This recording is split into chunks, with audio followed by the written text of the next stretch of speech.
All right, this is APUSH Chapter 6, Part 1 lecture. We've declared independence, and it's time to fight the British and secure that independence. Understand that in the beginning of this war, there was very little chance for the colonists to succeed. Britain vastly outnumbered them in population. You're talking 11 million to 2.5 million in the colonies.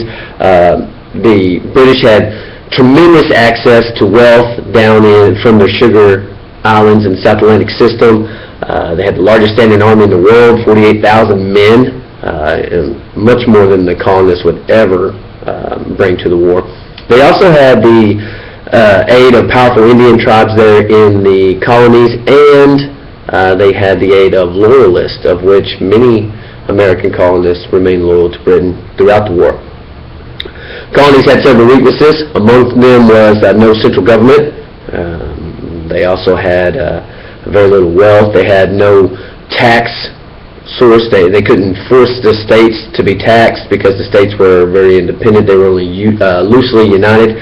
And they would only get a force of up to about 18,000 regular soldiers. Many of their ranks would remain in the militia and were minimally effective, although militia did help turn the tide eventually in this thing. So what the British did was they ordered General Howe to, after the Declaration of Independence, they ordered Howe to New York to capture the very strategic port of New York City. Howe lands with 32,000 troops, does work, runs George Washington out of there. George Washington barely escapes in the night. Howe was not very aggressive in pursuing because Howe was a man that he did not support the British taxes on America, and he wanted a political compromise. He wasn't trying to destroy the Americans, and this cautious approach, if you will, really allowed this war to continue when Howe probably could have ended this thing in the very beginning. Later on, that would most certainly bite the British in the butt. There was a minor triumph later on for Washington and his men at the Battle of Trenton, where he crosses the Delaware on Christmas Eve night and surprises some Hessian troops and gets them some artillery. A nice little victory, but still, this thing is firmly in Britain's hands. But at this point, Washington himself is fighting a very cautious defensive war. He's not trying to he's not risking anything. He can't risk a major loss where he loses a huge amount of men. So he's very cautious in this approach. It was incredibly difficult to get colonists to join this thing. You had farmers who refused to leave their fields. They wouldn't join regular troops. They might join a militia, but the militias would not fight in far-off distant lands. They would only fight in local battles. They were undisciplined. Washington was having to fight with one hand tied behind his back, basically. Now, as for the British, their primary goal in the beginning of the war was to isolate New England, which was the hotbed of this patriotism. This is where it seems like all the problems are coming from.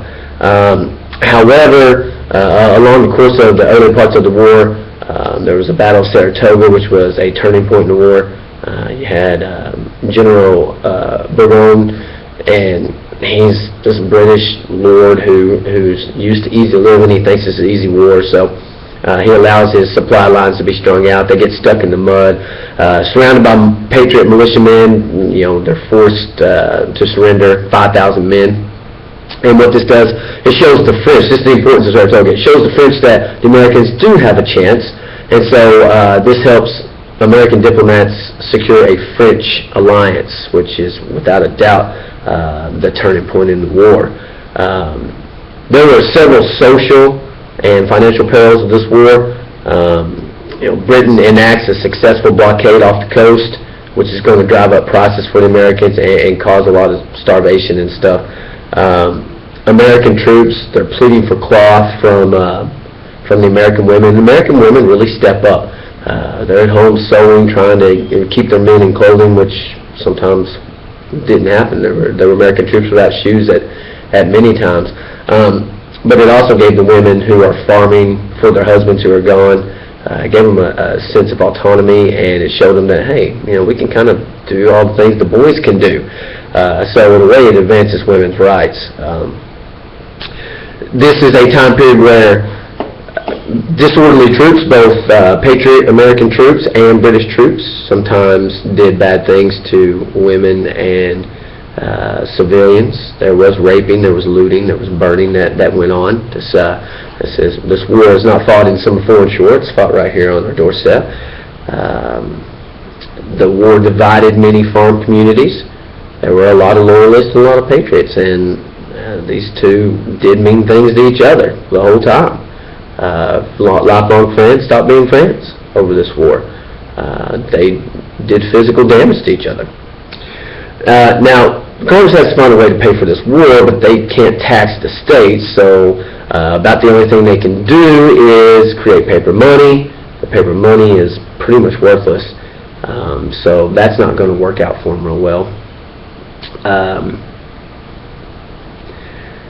In 1777, things got pretty bleak at the winter camp of George Washington at Valley Forge. You had 1,000 men desert. You had 3,000 die of the 12,000 men. 3,000 died of starvation. George Washington goes into he does some things that help save the day there. You also see Baron von Steuben, a Prussian drill master, come in and help make Washington's troops a lot more effective in the fighting. So you might argue that Valley Forge kind of helped in one way, but Washington luckily was able to keep his troops together. Things got much better in 1778 with the Franco-American alliance. France is now firmly on our side. They're going to give us supplies, money, and eventually will give us men. These things are all the tipping points to our success in the Revolutionary War. Spain also joins the war against Britain. They're hoping to get Florida and the fortress of Gibraltar. Everybody wants to get something out of this. They're seeking those very wealthy British possessions in the West Indies. That's what France wants to get out of this thing. Plus, they hate the British. In the South, British strategy was to promote slave uprisings, which meant that slave plantation owners weren't able to send very many men to the fighting cause because they had to stay at home to make sure the slaves didn't uprise. So the British were pretty successful in the South for a while until the Americans turned to guerrilla tactics under the Swamp Fox, Francis Marion, and some others. That starts tipping the tide just a little bit there. And eventually Washington would get Cornwallis surrounded at Yorktown, where the French would finally show up in force, and this would cause a surrender. That would be the end of the war. Now it takes 2 years to negotiate a peace treaty, the Treaty of Paris, but once it is finally negotiated, America is really the only winner. We get all the land east of the Mississippi. We get fishing rights off of Nova Scotia and some other parts of Canada. The Indians get nothing. They get their land taken away for helping the British. The only thing the British get is the loyalists get their property returned to them, those who had remained loyal to Britain. Spain gets very little. They get Florida, but they don't get the fortress of Gibraltar. And poor France, they basically go into debt funding this war for America, and all they get is a little island in the West Indies. So it ends up bad for France, which will actually lead to their French Revolution. So that's this part. We'll talk about the other parts in the next lecture.